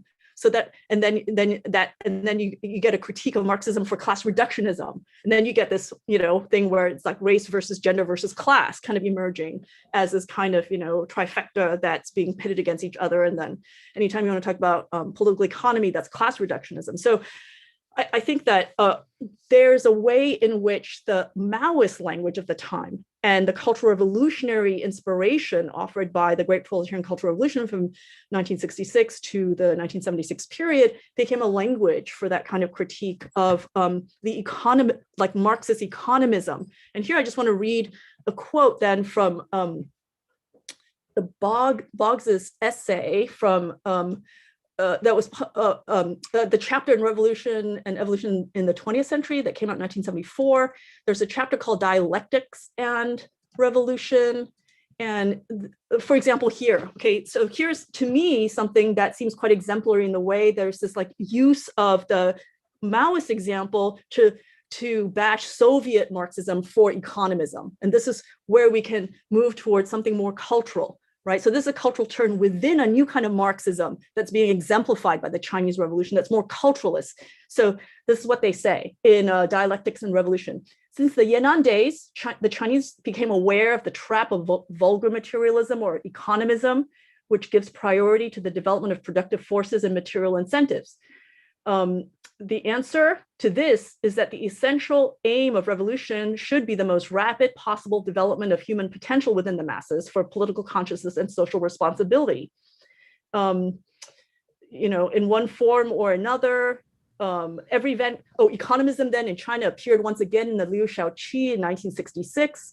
In one form or another, every vanguard party must carry on a continuing theoretical and practical struggle against the vulgar materialist tendency in the pre-revolutionary and post-revolutionary period. So this is, really taking up the cultural revolutionary rhetoric of the late 60s and early 70s coming from China to sort of expunge the bourgeoisie from the headquarters of the Communist Party, where it had taken up residence even in the post-revolutionary period as part of this sort of anti-revisionist moment. Yeah, I'm interested in how this is playing out, how the cultural turn has a specific kind of, you could say either debt or justification after the fact, in the Chinese Cultural Revolution example. Thanks, Colleen. And I want to build on that and throw a question out to all three of y'all. And Cedric had mentioned, that part of what makes the American Revolution distinct relative to other texts then and now is that James Boggs understands automation not only as a threat, but also as an opportunity to create a world in which the outsiders can be the revolutionary social force, to create a world in which life is not organized around wage labor. And Colleen had made the point, she just brought up, she had made it previously in her talk, where she talked about Mao was the latest in a philosophical, in a Chinese philosophical tradition. And then she referenced the book, Revolution and Evolution in the 20th Century, where their argument, they lay out, they revisiting the Russian Revolution, they provide a history, kind of a history of theory and revolution. The Russian Revolution, the Chinese Revolution, the Vietnamese Revolution. Then there's the chapter that Colleen referenced on dialectics and revolution. And then they have a chapter on reconsidering the American past and looking at it from the perspective of fundamental and primary and secondary and tertiary contradictions and so forth in that Maoist sense. And what they argue in that book is that each successful revolution of the 20th century, that each revolution is a stage in the rapid development of human evolution. And that can be seen by the way in which each of these successive revolutions builds on the theoretical and material limitations of the revolution that preceded it in this, in what we call the, I'm not gonna call it the longue durée because it ain't that long, but at least the conjuncture of the 20th century, of the revolutionary 20th century. And I wanna ask, because these are two very distinct and Boggsian ways of looking at both technology and the evolution, the historical development of revolutionary thought is a way to put it. And I want to ask, and then and try to use this to get to this question of culture to follow up. What is it about the method of thought, whether it's James, whether it's Grace, whether it's the combination of two of them, whatever feels right to you, what is it about the method of thought that allows Jimmy and Cedric's example to see automation as the potential foundation for a post-work society in 1963, and then to see revolutionary theory in this kind of historically developmental way? And just what is it about is there anything about their particular method that allows them to what is it about the method that produces that vision? So I'll start, and I'm gonna answer your question. I'm also gonna do it. I'm gonna respond to and challenge Cedric. Cedric. Okay. So you just said it. It is a historical approach, but I think it's a method that is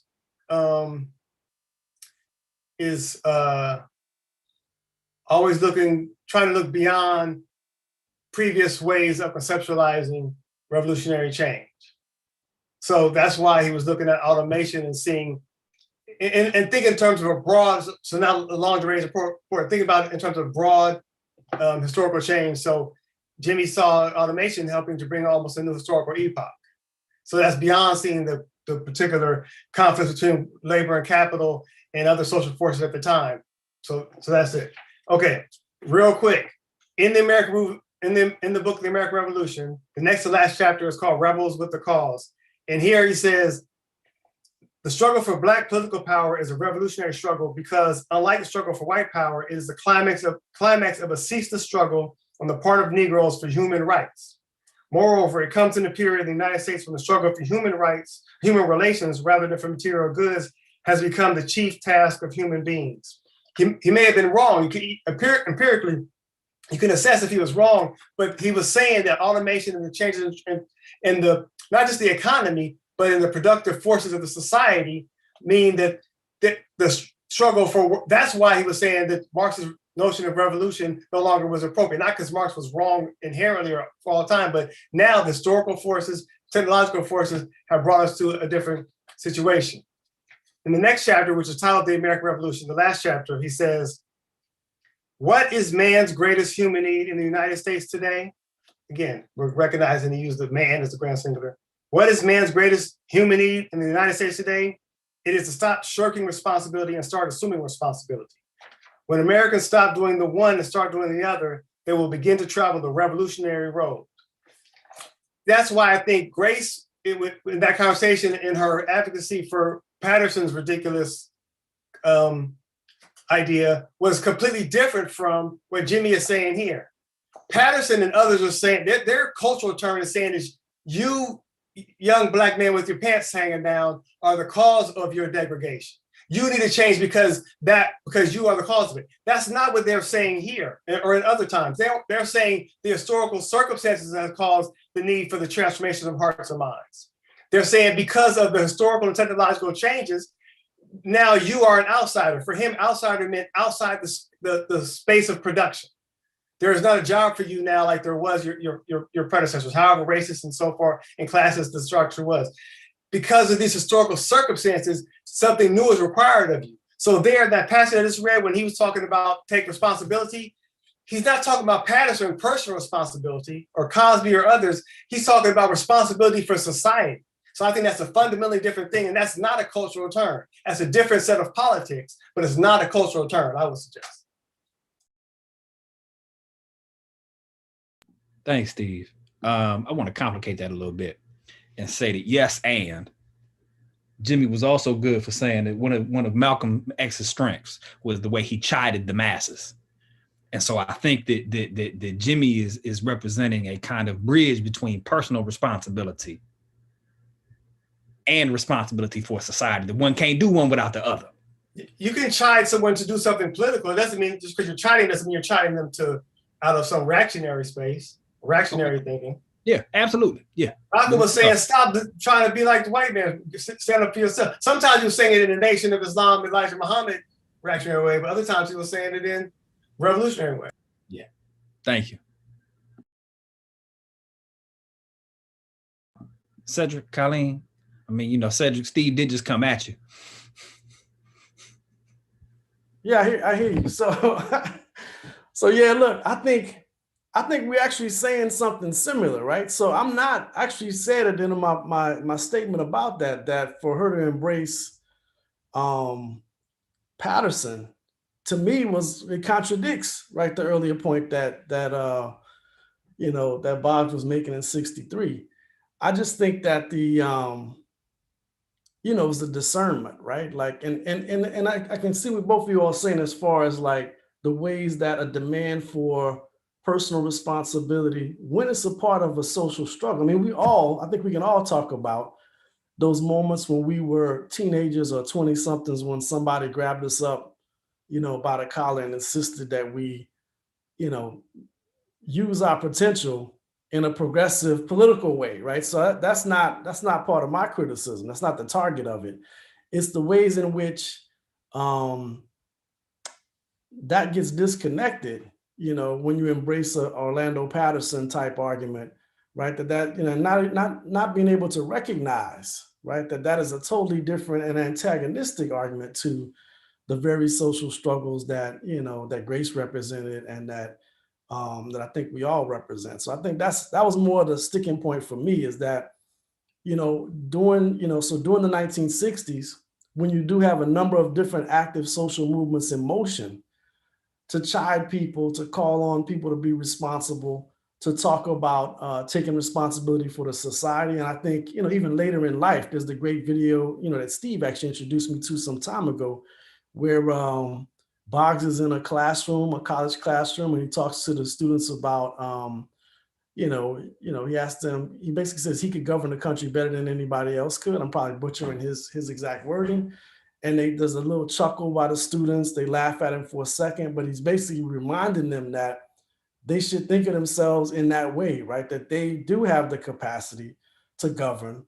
And for him to say that as like a working class, Alabama migrant, I think is important. But I think it's a slightly different thing. I think there's the political dimension sort of within the context of organizing, of everyday social life, and the ways that we all engage one another and develop political perspectives, decide what kinds of organizations and other movements we might be a part of, and how we come to understand our interests. There's that process which I think works and makes sense in the ways that the Boggs are talking about it. But I just think in the change context of neoliberalization, where not only have we watched the withering away, or that's probably the wrong word, the disappearance of the welfare state, right, the dismantling of it, but we've also seen the declining expectations that people have of public institutions and the capacity for a truly democratic and even more democratic society, right? So I think that's where I was, where I was going more so with the discussion of a cultural term. All right, thanks, Cedric. And I want to tell folks it's 10:35 on the East Coast, 7:35 on the West Coast. We slated for only 25 more minutes. So I want to, I love y'all, and y'all are long-winded. So, Colleen, I want to give you a chance to address this question on method, though, because I think the point you made about the APA's interpretation of Mao was quite important. And you're muted. Yeah, that's a hard question, Matt, because that's such a big question. Like in many ways, that's the question for me. In terms of political theory, trying to understand the continuity between automation and as the basis for this, as you call it, the post-war society, and then this move towards this historically developmental way of thinking about revolutions building on each other. Can I pose it back to you? What do you think? That's a hell of a question. I think that I think that what Steve has said is I tend to rely on as a passage in the American Revolution, mm-hmm. where Jimmy, and I'm butchering the quote, but it's something along the lines of, as Cedric was alluding to, or making quite plain actually, the tendency for Marxists to still look at the labor unions as a revolutionary social force is something that Marx wouldn't have done himself, because Marx was more committed. He was more committed to an analysis of historical development than he was to categorizing revolutionary social forces. And I think that kind of summation that Jimmy offers, that James Boggs offers,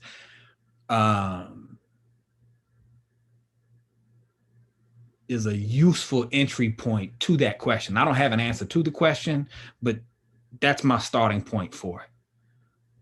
Is that particular, this being more committed to how history develops, and being willing to then ask what that means for previously held sacred ideas of a revolutionary social force is I think critical. And I want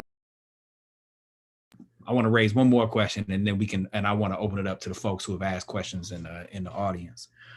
And I want to pick up and said, I sympathize with you on the lack of analysis of state power. And I want to come back to Steve's. I'm gonna throw out a large question and just let y'all do what you do with it. If we think about Marxism as kind of one of the fundamental tenets, is that the fundamental contradiction to capitalism is that between capitalism and labor, or between capital and labor.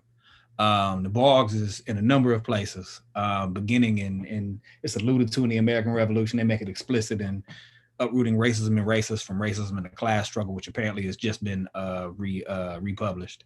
And they do it explicitly again in Revolution and Evolution of the 20th Century, claim that the fundamental contradiction of the system is that between, on one hand, economic / technological development and human / or it depends differently in different forms. It could be human, social, or political underdevelopment. And so you had these two, rather than capital and labor, you have economic and technological on one hand, and human development, human underdevelopment, or social or political underdevelopment on the other. And so one, I want to pose a question about how their understanding of power flows from that, or from articulating that contradiction. What room is there for a Marxist or Leninist analysis of state power in the articulation of that being the fundamental contradiction? And then two, If you don't have the James Boggs reader, edited by Steve here, go copy it. It's very good. And in it has the entirety of the Manifesto for a Black Revolutionary Party, written, I believe, in 1969. And in that, there's an attempt. There's a time, this is a moment when community control of schools is a serious movement. And James Boggs makes the argument that community control over schools, community control over jobs, over all the single institutions. He makes the argument that they can, that those can be the institutions that fan human beings. And I think, as I read it, and Steve, I'm gonna ask you for this, but it's in the creation of parallel structures or dual structures, where human beings undergo a personal transformation that then prepares them to struggle for state power, or can culminate in state power. The example is not there's not a scenario for it. But I want to ask if in this idea of dual structures or parallel structures,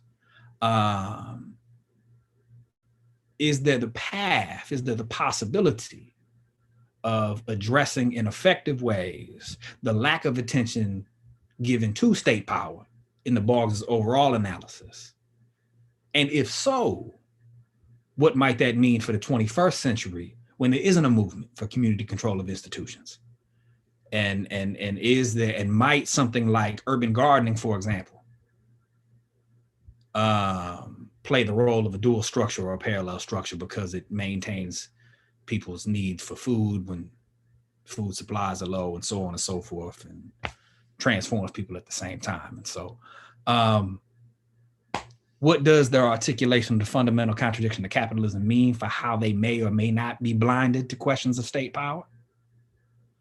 And are dual structures a potential way to synthesize or to fill the gap in their understandings of state power?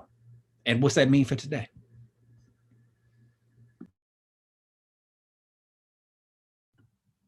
Steve, you gonna take that one? Just a bit, because there's a lot there. I don't have a clear answer. So first, I'll just affirm what you, Cedric, and Matt both have just said, that there is a lack of attention to questions of state power in their work.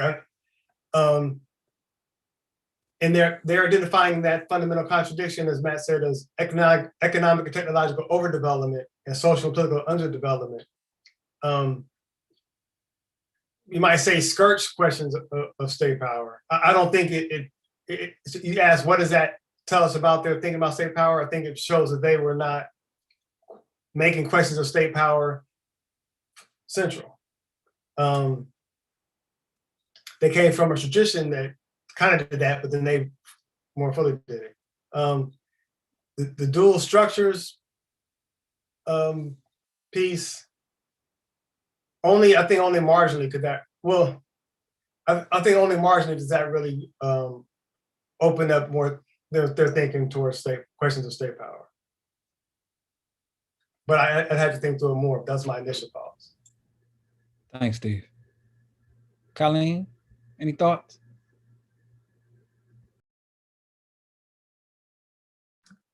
It's always very slow muting and unmuting.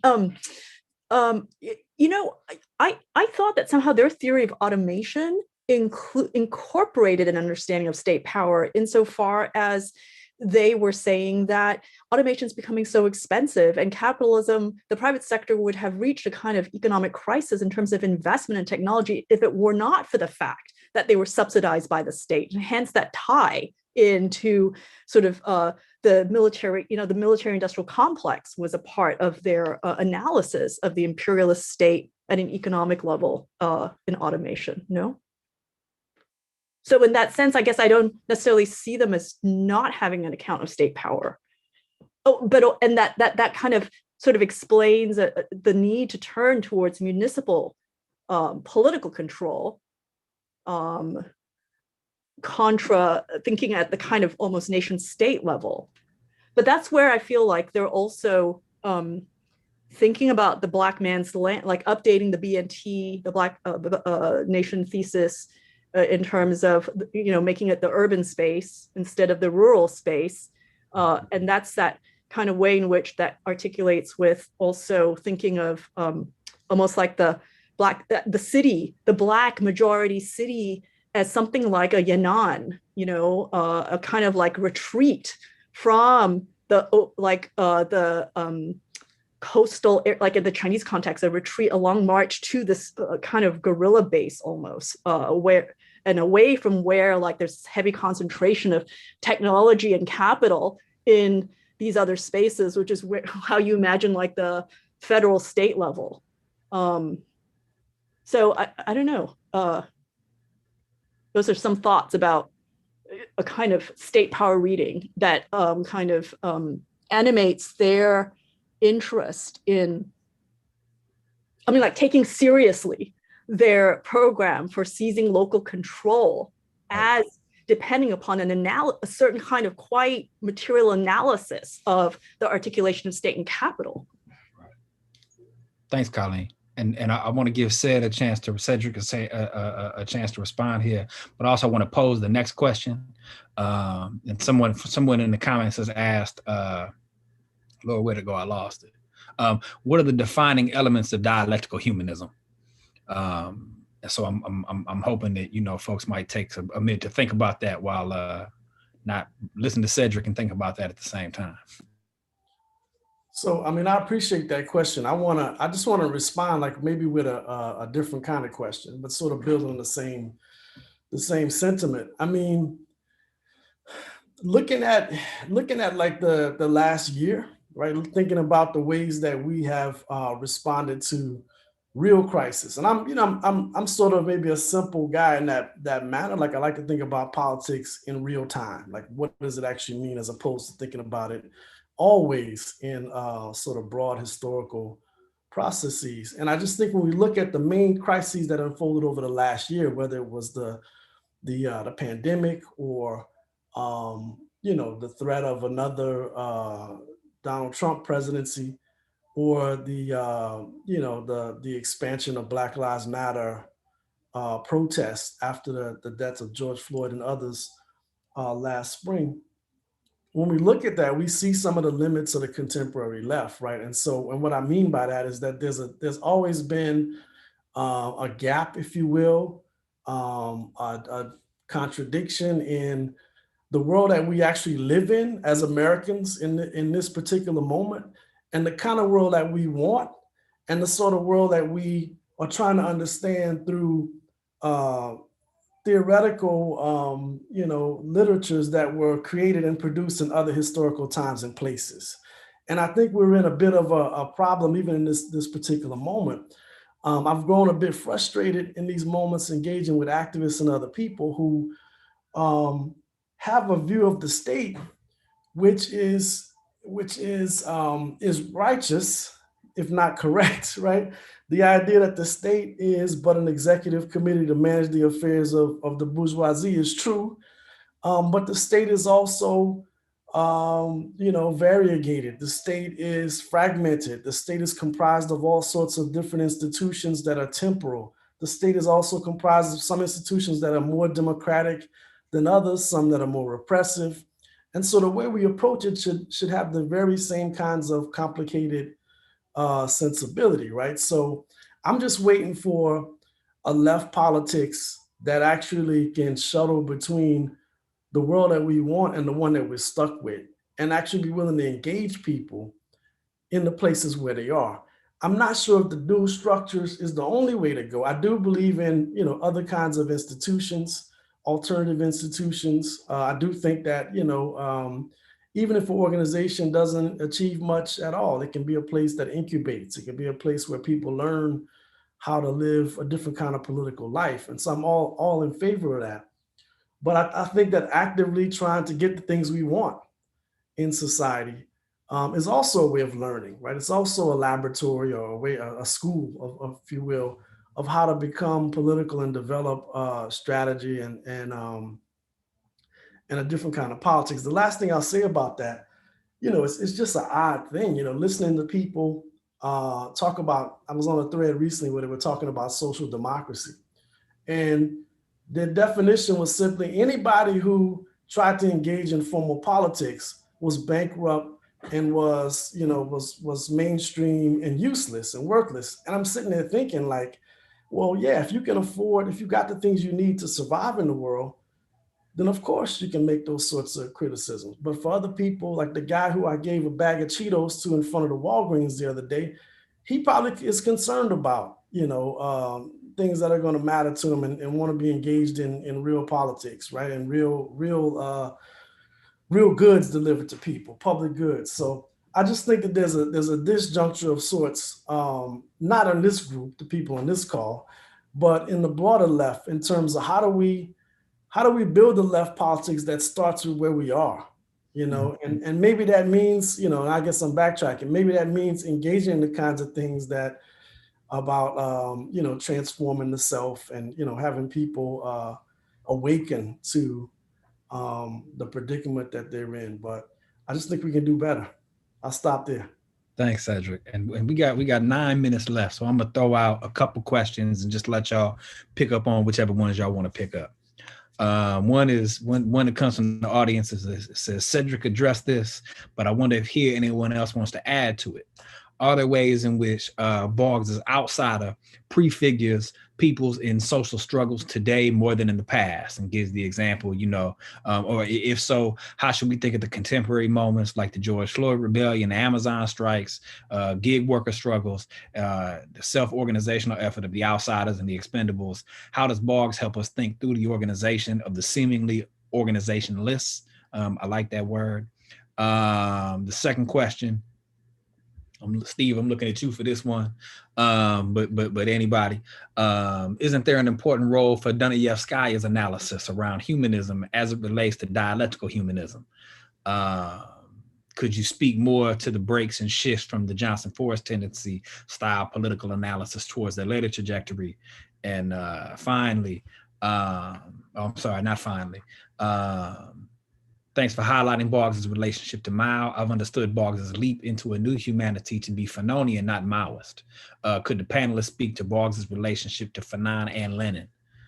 And then we had the question of what are the defining elements of dialectical humanism?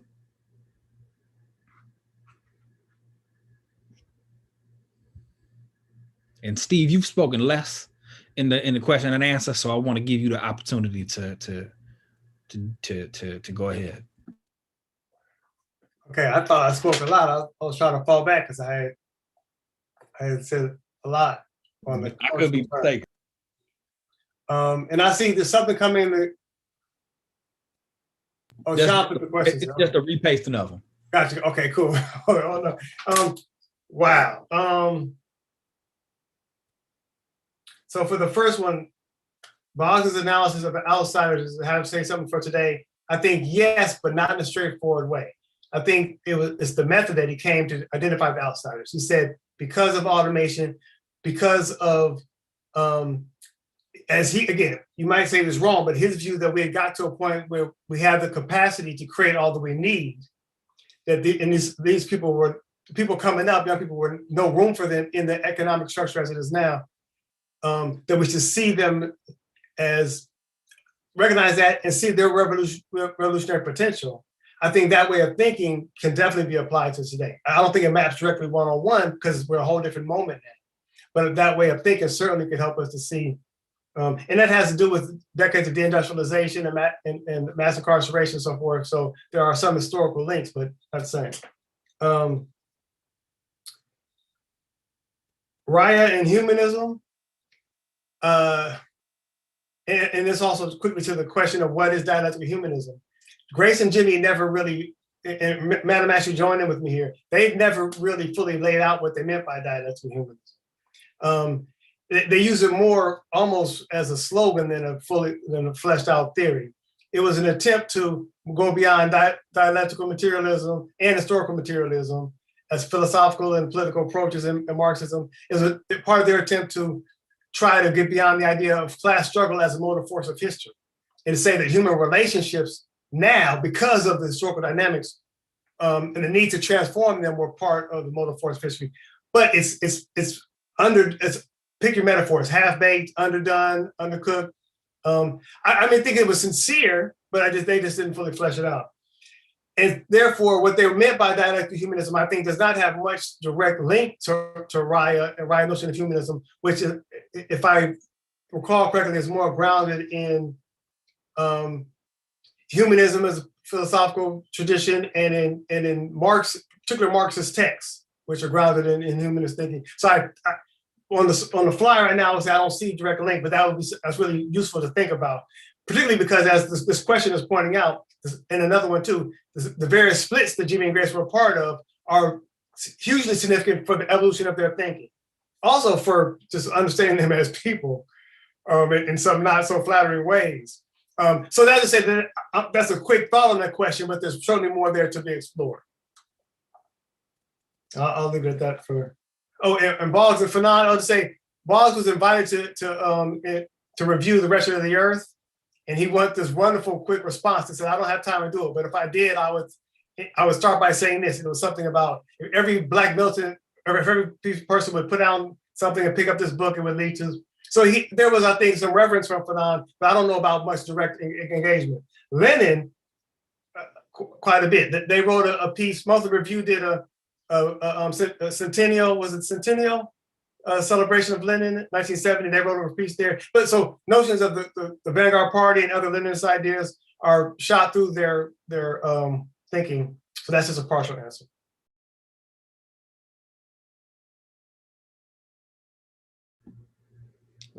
Any last words from folks?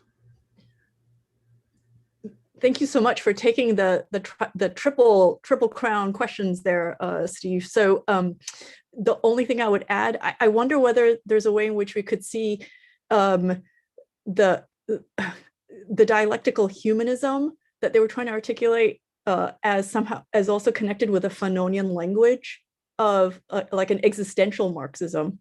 Like a Fanon engaging with a Sartrean, with that existential Marxism. So that's where I see maybe possibly some differences with Raya Dunayevskaya's Marxist humanism, which now I'm seeing people bringing out, trying to think about Raya Dunayevskaya in an intersectional way.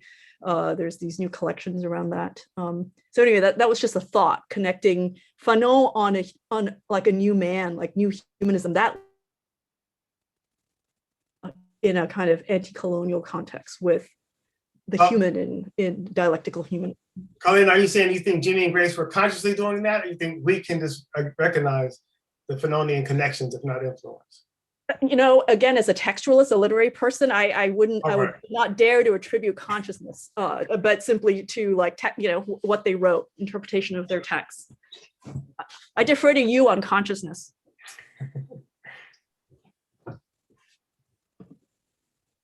Let me say one last thing in response to Sean's question, where you mentioned about the organization for the organization less, right? Like, do we see any ways that Boggs's discussion of the outsiders prefiguring, this particular moment?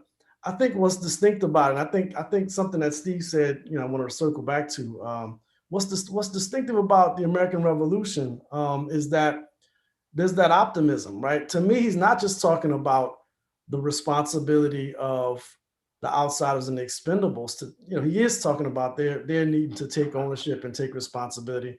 But there's also in that same text the sense that this has to be a broad societal transformation, right? So that optimism, again, to me, stands out in ways that are stark.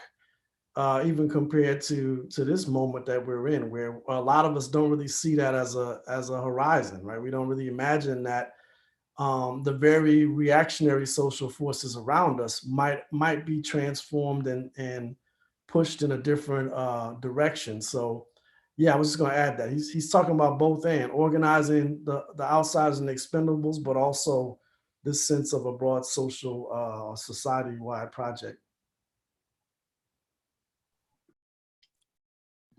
Well, this discussion could and should go on for another few hours, and it may indeed do it when we hang up. I did want to pass along to Cedric a quote from Althusser about applying a theory that I think deals with your question of when people refuse to engage with politics because of some theoretical orientation.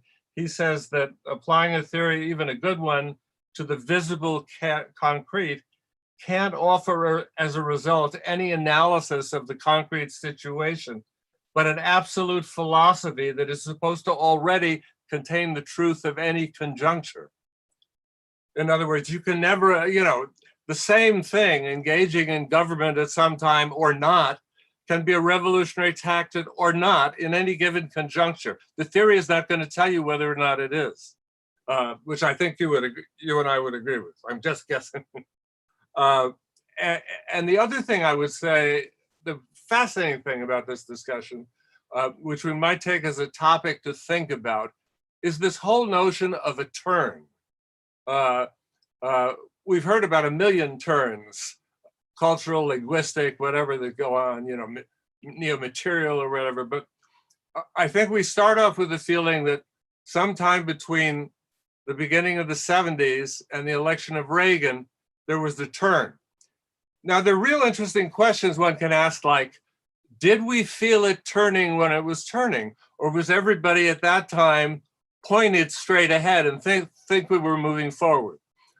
Is it a retrospective view, a Hegelian one from the Owl of Minerva, where we can look back and say, oh, right. I mean, it's obvious that capitalism starts to have accumulation problem and we're entering a period of stagnation, or, it may be that at a time, there were so many wildcat strikes. There was a Central American anti-war movement. Everybody was growing long hair.